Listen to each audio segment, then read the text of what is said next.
Hello, everyone. Thanks again for joining today's session, Ergonomics 101, a work from home crash course.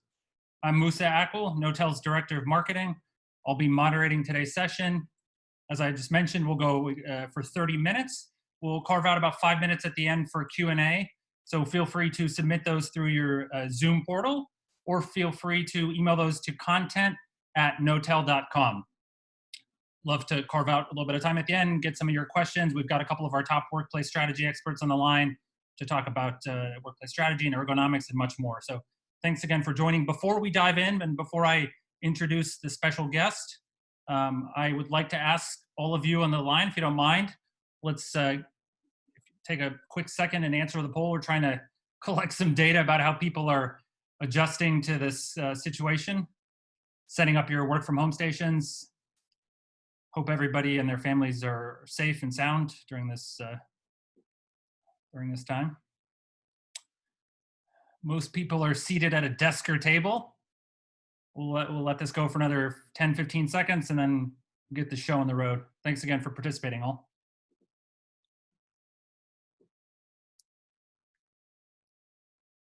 Not a lot of people sitting at the kitchen counter.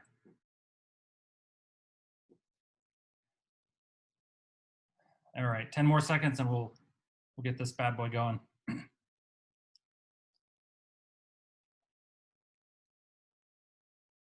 An overwhelming majority are seated at a desk or a table. I'm standing, and we'll see what our special guests are doing today. Thanks again for everyone for joining the poll. Let's do that. Let's get the show on the road. So without further ado, I would like to introduce our special guest.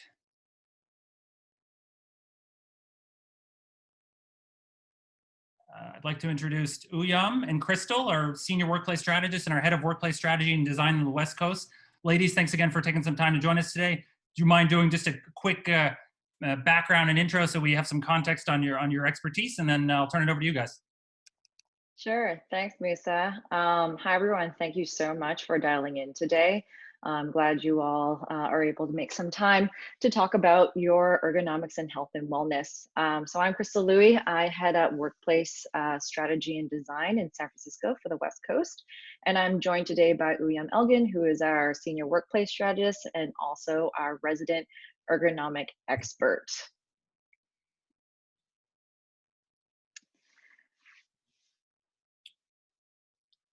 Uyum, you want to just give a quick background on yourself? Oh, yeah, of course. So I've been doing workplace design for a long time. So I'm a workplace strategist at Knotel, but I also have expertise in ergonomics. So I wanted to extend to everyone and make sure that you're all staying healthy and safe at home. Great. So we're here today to talk about ergonomics at home. And we've all been sheltering in place for a little while. Many of us, we've never worked from home, and this is the first time we're probably thinking about carving out that special space for you to do some heads down work. So this is what we want to deep dive into today with Uyum here as our ergonomic expert, and then we'll end the session today with a live Q&A. So as workplace strategists and designers, our job is we talk to clients and we figure out, what are their work patterns? What is their work environment? What do they need to be the most productive? And this is something that we do on a daily basis. And now all of a sudden we are thrown into this new social experiment, the unplanned social experiment called, the Great Lockdown. And now all of a sudden we're asked to have to, change our entire routine. We're completely upended, and all the activities that we used to do, whether it was going to the office, the gym, coffee shop, the bar, we're all going to have to do it in a single space. So whether you have 300 square feet or 3,000 square feet, not only is it time to get comfortable, but it's also time to do some workplace strategy edits to your own home. So a few weeks into shelter in place, Uyum and I actually received quite a lot of questions from friends and family and colleagues who may not be designers, needing help. How do we make our space more comfortable?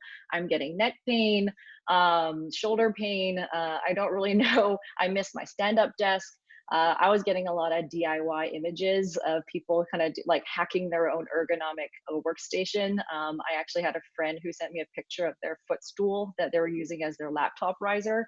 So we're all doing really creative things at home on how to get comfortable and how to feel, you know, trying to recreate that space. So the things that we want to talk about are just sort of 4 simple things that we can do at home to sort of do that edit to our own home. So the first thing is, you know, figuring out what is your main activity that you do, and carving out a special space for that. So whether it is you sitting at your desk and you know needing to be on the call, or you know you're doing a lot of Zoom collaboration meetings, identifying what that main activity is, and then creating a primary workspace. So for me, I sit at my desk. I'm on calls a lot, so I need a relatively quiet space, but also you know, I need a desk to be at. So identifying what that primary workspace is, and then also picking out 1 to 2 secondary workspaces. And those are more for ad hoc activities. So, you know, whether it's sitting on the sofa or, you know, stepping outside for some fresh air on your balcony, these are the things that, you know, give you some variety in your spaces. You don't feel so sedentary in a single location. And then the third thing is, you know, you now have new coworkers. Your coworkers are now your partners, your roommate, your children, your pets. You know, carving out a new routine is going to be really important, and setting a new schedule. You know, having the typical 9 to 5 in the office is probably not what we're doing right now. I'm a new mother. I have a 4-month-old baby, and between my husband and I, you know, we're looking at our schedules in blocks. So I, you know, communicate that early on with my team that, you know, I'm not going to be available early in the afternoon, but, you know, I'm going to be turning on around 8 p.m. So being really transparent and communicating that to your teammates and your, you know, direct reports that, you know, the schedules of 9 to 5 are just a little bit different. And then lastly, which is why we're here, is making time for wellness. It's really important that you invest now to make sure that you're in a comfortable position, that you are thinking about your ergonomics, because we want to get comfortable for the long run. So from that, I'm going to pass it over to Uyum, who is our ergonomic specialist, to talk about some of the typical positions that you might be sitting in and how to improve it. Thank you, Krystle, for kicking us off. I kind of want to first thank everyone for joining in, because I think this is really the first step you can take into your wellness, and watching out for certain things that might give you discomfort. We're already going through a hard time, so thank you for carving out this time to pay attention to your wellness. So I applaud you all for doing that. I want to kick things off by talking about work ergonomics is and what it isn't, because I think there is a little bit of a misconception around ergonomics being really tied to tools, because when we hear about ergonomics, it's mostly around ergonomic chairs, ergonomic keyboards, and that might create a misconception around if you don't have these tools, you can't actually apply ergonomics to your work style. Or another misconception is having these tools and automatically assuming that then you're all healthy and you're good to go and you don't have to make any other changes. But ergonomics is actually an applied science, and it is about how you design and interact with things around you during your workday. That's really what keeps you efficient and safe and healthy. Krystle touched on having primary and secondary workspaces, and that is really important to set up so you can easily utilize these spaces without too much additional work or adding too much thought into it. The small poll that we had in the beginning about the main 3 different postures that we see people working at home: seated posture, at the table, a more casual posture, maybe at a sofa or on the floor, or working out of maybe a kitchen counter or something that is a higher surface. I'm actually really happy to hear that most of you have that seated or table option available. That is definitely one of the most comfortable positions to be in for an extended period of time. But it's definitely important to also carve out those different postures that might be available to you, get a little bit creative about utilizing your space at home. And I would also encourage you to maybe take a note of all the different activities you do throughout your workday. These might be responding to emails, being on calls, putting together presentations, maybe ideating and thinking about things. So these are all different activities that you can assign to different postures. And the reason why I recommend assigning different activities to different postures is to really encourage and remind you to move around in your house and utilize your full house. Again, moving around is one of the healthiest things you can do throughout your day. So when you assign different activities to different postures, that's an instant reminder because it doesn't come naturally. We all get really into our works and our focus time, and we might forget to move. But if a Zoom call is a trigger for you to move to your sofa, that's going to be a good reminder. This is great, Uyum. And by the way, for the poll results came back in this order. Number one, I think, was about 65%. Number two was somewhere in the neighborhood of 30%, and only about less than 10% are sitting at the kitchen counter. I'm standing up right now. What about standing desks, Uyum? Any thoughts on that?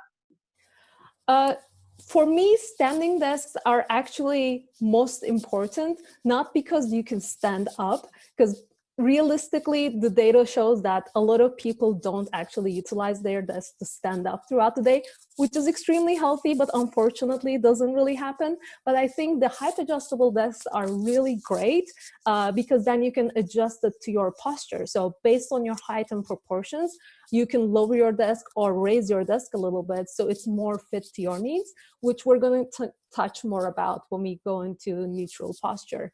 And then you will see why it's important to be able to adjust your tools. That's why ergonomic tools are typically adjustable. Very nice. Okay, so neutral posture. If you're going to take away anything from this talk today, it is your neutral posture. Because once you get your neutral posture down and understand the importance of neutral posture, then you can actually utilize this in a lot of different postures. Of course, some of the more casual postures especially, maybe you can't fit all these points in, but at least that gives you a point of view of what to watch out for. So when we talk about neutral posture means we're utilizing our muscles minimally. We're not actively engaging our muscles too much. The reason for that is when we do office work, we do it for an extended period of time. Sure, some of the things we do might not be too challenging in a short period of time, but when you do it for a long time and repeatedly, it becomes very tiring. For example, think of something simple like raising your hand. That's very easy to do, but if I keep my hand up for an hour, I'm going to be very sore. So that is really the idea about keeping your posture neutral and not engaging your muscle too much. The first point is having a back, leaning your back on something. So if you are sitting in a chair, for example, sitting all the way back so you can lean your back on something. Our biggest muscle groups are in our back, and that's the most common complaint that you get from office workers, either upper or lower back pain or pain on your neck. And you can avoid all of this really by getting some support on your back. So when you lean back, what you're also doing is you're keeping your head over your shoulders. Then your body can neutrally just carry your weight really well without engaging too much muscle energy. Because if you think about it, if you start leaning forward, your head weight is going to weigh you back. So you're going to have to engage your upper and lower back muscles to hold yourself up. So definitely get some help, put your back and lean onto something. Second thing is planting your feet firmly on the ground. This really helps us really have that balanced support on our backs, because if your feet are dangling, if your chair is too high, you're just going to naturally start leaning forward so you can actually step on the ground, because that's going to feel kind of unbalanced and uneasy. So you want to make sure your feet are planted on the ground. If you don't have a height adjustable chair, not a problem. Two things you can do is, one, you can put some cushions on your back so you can actually lean forward a little bit without losing that back support. So you just reduce the seat depth a little bit. Or you can put something under your feet, something sturdy, maybe a sturdy box or some books. Make sure they're not sliding around too much so you feel firm and planted. The third thing is keeping a neutral shoulder posture. So when you put your hands on your lap, you will notice that will be the most neutral posture for your shoulders, and avoid shrugging them up. So anything that causes you to shrug, that's a moment to take and drop them back down and then feel more comfortable.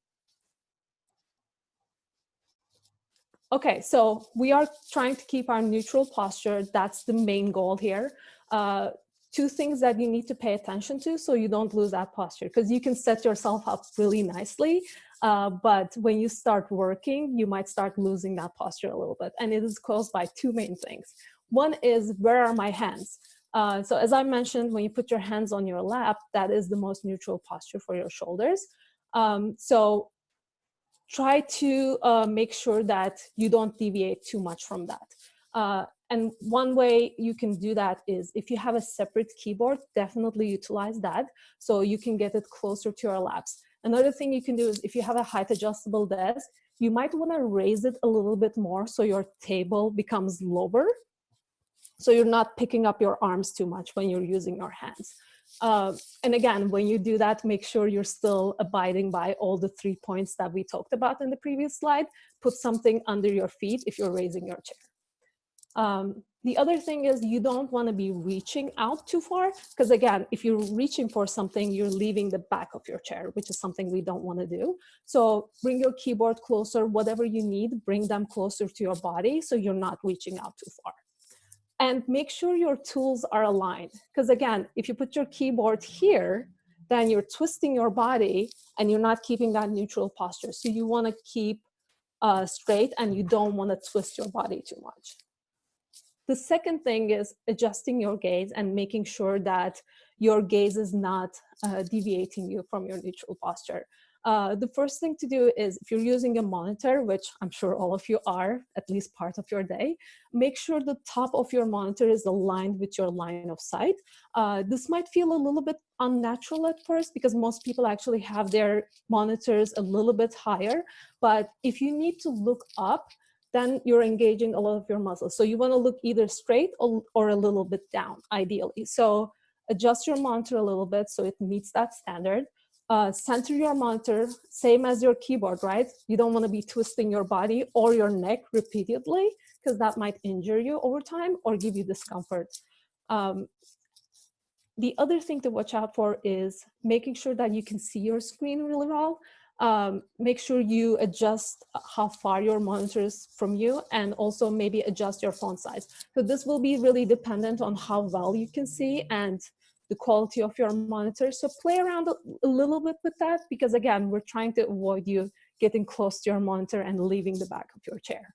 And that also goes along with the light levels you have. You don't want to have too much light pollution, especially when you're on your monitor, because if it's really bright around you, it's going to compete with the brightness of your laptop. So make sure maybe you have a bit of a dimmer environment when you're working on your monitor. And then maybe when you're taking notes or doing something more analog, make sure you support with natural light or artificial light so you have enough light levels. Uyum, I'm using a stack of books, and right as I saw this, I was actually going to ask about the height of the computer relative to line of sight. I think I need to grab some more books to be able to follow this diagram on the right here. Perfect. Thanks for that. Or a footstool. Or a footstool. Or a footstool. For those asking on the line, this is recorded. People are asking for the slides because they want to study these and get their postures right. I know some of us have been having a little bit of back and neck pain. So yes, we will send out the recording and the slides. And remember to keep those questions coming in. We'll carve out 5 minutes in about 5 minutes, and then we'll send you back. Okay, let's do a little bit of a recap. This has been a lot of information, and what I really want to remind all of you is these are going to be behavioral changes. So it's going to happen over time. So make sure you have reminders for yourself, and also be very forgiving, because this is not meant to make you tense or like worry about one more thing. It's more of, oh, whenever I can, I just remind myself of these tips and tricks and just stay healthier, so I'm not in pain, or I'm not too tired at the end of the day, so I can spend time with my family and, you know, still enjoy my time in the house. So let's recap. Main point, right? This is what we all want to remember. 3-point check for your neutral posture. Lean back all the way in your chair. Make sure you have a support for your back. Second thing is planting your feet firmly on the ground so you're not deviating from that neutral posture. Third is keeping your shoulders relaxed and keeping your hands close to your lap so you're not shrugging your shoulders or reaching out too far. These are the 3-point checks that can really improve your health and well-being. Maybe put it on a post-it note, put it next to your monitor that is aligned with your eyesight, so as a reminder for yourself to check on those 3 points. Invest in some tools if you can. Again, the main thing I would recommend getting is definitely a keyboard and a mouse that is separate from your laptop, because again, all the things that we talked about is very hard to accomplish with a laptop because your keyboard is attached to your monitor. So if you raise your laptop, you can't have your keyboard where you want it to be, or vice versa. If you can't get a separate keyboard or a mouse, because we are kind of limited right now, what I would recommend you to do is, again, using those different activities and maybe switching back and forth with postures. For example, if you're in a Zoom call, you can have your laptop a little bit higher so you have a good line of sight. But maybe when you're writing emails, you put your laptop on your lap, just switch back and forth just to alleviate that tension on yourself.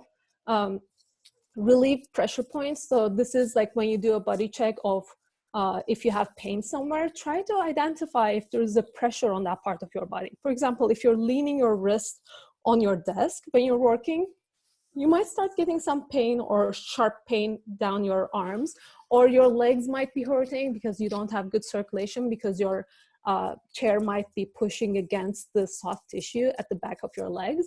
One thing to pay attention to is definitely use soft surfaces. So if you're sitting on a hard chair, maybe put a cushion down so it's soft. Make sure that your chair depth is not too deep so it's not pressuring at the back of your chair. Again, utilize a lot of cushions behind you so the chair depth is fitted to your needs. And then move often, however you can. You can just go grab a glass of water, which is also really healthy for you, or just move through different postures, or have your schedule so that you have maybe 1 minute to get up every hour. Excellent. Before we've got some questions that I want to get to, but before we do that, let's do one more poll. So here at Knotel, we've been working from home for almost a month, quite a while now. It's certainly an adjustment for many of us, for me, who usually like going to the office. So I would like to know, for those on the line, when this is all over, would you be inclined to work from home more often than you would? Or right now we're almost at 100%. Everyone wants to go back to the office. I can certainly sympathize. Let this run for another 30 seconds or so, and reminder to get those questions in. All right, we're almost 50-50. Interesting. So while we'll give this another 10 seconds or so, I am adjusting to work from home with a stack of books, and we've got a question about do-it-yourself hacks, Krystle and Uyum, that I want you guys to answer. This question is from Jeff. He says, what are some good do-it-yourself hacks if you don't have access to a standing desk? And with that, I'll end the poll. By the way, 49-51%. So we're about right down the middle. And ladies, great experiment. Yes, I think two main things for your DIY workspaces: cushions and books. Those are the two very important things. Again, we want soft surfaces, but cushions also let us adjust the height of our chairs and height of the depth of or the depth of our chairs. So those are really useful. And books you can utilize in getting things higher or lower. What I do is I don't have a standing height desk either, and I don't have a counter that I can use. So what I'm actually utilizing is I'm using my windowsill. I have a deep windowsill, and I stacked some Tupperware on top of each other, and I'm putting my laptop there. And I also raised my mouse surface a little bit with some books. So I'm actually, when I do want to stand up and work standing up for a little bit, that's what I'm utilizing. And I think similar options I've seen a lot from my coworkers and friends too. Yeah, I just want to add to that. You know, we talked about primary and secondary workspaces. You know, I've identified my secondary workspace as a stand-up area, which is the kitchen counter. So, you know, sometimes it's about mobilization. So again, going back to Uyum's comment about like, just get the body moving, just get the blood circulating. You know, you don't necessarily need to make your one primary workstation do everything. Sometimes it's about moving around and just finding a different work surface that you may be able to create that height adjustable desk. Great. What about Uyum? I think you just mentioned, and this is something I was wondering about as well. I'm using my laptop right now. I don't have a monitor or a mouse, which I'm very much regretting. Are there any vendors or certain manufacturers that you all prefer to purchase your equipment from, or does it not matter as much? The vendor doesn't matter as much, but I'm so glad you asked this question, because there are definitely a couple of things to watch out for when you're purchasing a keyboard and a mouse. For your keyboard, what's important is you don't want your keyboard to be wider than your shoulders. So depending on your proportions, that's something to watch out for. The reason for that is if you have a really wide keyboard, you're going to deviate. You're going to start opening up your arms. And again, that's engaging our muscles, which is what we don't want to do. So for example, if you don't need that like little number pad on the side, which a lot of keyboards have, if you don't really use that, get a keyboard that doesn't have that, so that your keyboard is not wider than it's supposed to be. And for your mouse, what I would watch out for is having a mouse that's big enough that your whole hand can sit on it, because we don't want your hand falling off your mouse. Again, that leads us to lean our wrist on the table, which is what causes carpal tunnel, right? That's one of the most common issues that office workers have. So maybe don't use one of those like small travel size mouse. Again, like for a short period of time, it's totally okay to use something like that. But for extended periods of time, you want a mouse that is big enough. And again, pay attention to not planting your arm too much when you're using your mouse, because you don't want to strain your arm by moving it side to side. Just like with your neck, you don't want any repetitive work. So you want to lift your arm a little bit so you can move your whole arm. That's actually easier on your body. That's great. Let's do maybe one or two more, and then we'll send you all back to your day.